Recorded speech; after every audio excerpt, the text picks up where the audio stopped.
เป็นแพ้เจ้ายังสิแค่เขายังน้องลาเบิ่งท่าทีของเขานั้นนะบ่มีทีท่าสิมาเห็นใจเหลือแต่ห้อยซ้ำเขาเหยียบเขาย้ำให้ซ้ำสวงในมาถึงป่านนี้ดอกยังปักใจอะไรอาวรนำเขาอายคนเคยแพ้เคยเสียน้องนางให้เขาวันก่อนบ่แม่นมือนี้สิมายอกย้อมมาซ้ำมาเติมหัวใจนุ่งเหงาหักอายยังมันเพราะอายหูทันเรื่องเกมของเขาอายเคยบอกห้องแต่ยังมัวเมาซ้ำยังเบาเป็นตาหวังคอหาเก่าเก่าขอมาบรรเทาความซ้ำลืมเถิดงามค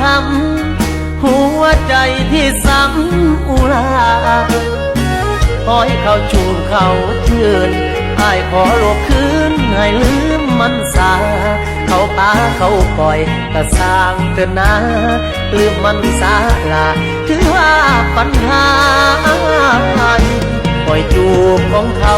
ที่เปื้อนแก้มเจ้าขอจูบซ้ำหอยความหักอายที่เกินง้อย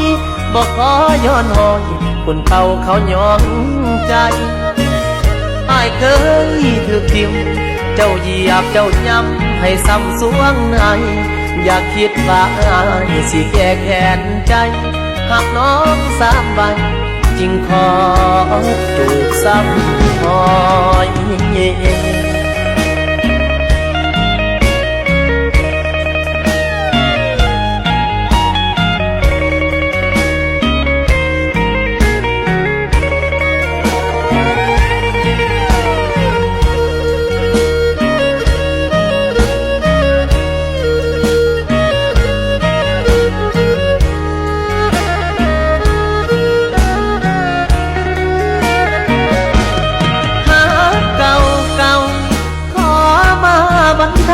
ความซ้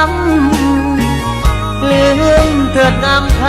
ำหัวใจที่ซ้ำอุราขอให้เขาจูบเขาชื่นอายขอโลกคืนให้ลืมมันสาเขาปาเขาปล่อยก็สร้างเถิดนะลืมมันสาลาถือว่าปัญหาปล่อยจูบของเขาที่เปื้อนแก้มเจ้าขอจูบซ้ำหอยความหักอายที่เกินง้อยบอกขอย้อนหอยคนเก่าเขาย้อนใจอายเคยถูกทิ่มเจ้าเหยียบเจ้าย้ำให้ซ้ำสวงในอยากคิดว่าอายสิแก้แค้นใจหากน้องสามใบจึงขอจูบซ้ำหอย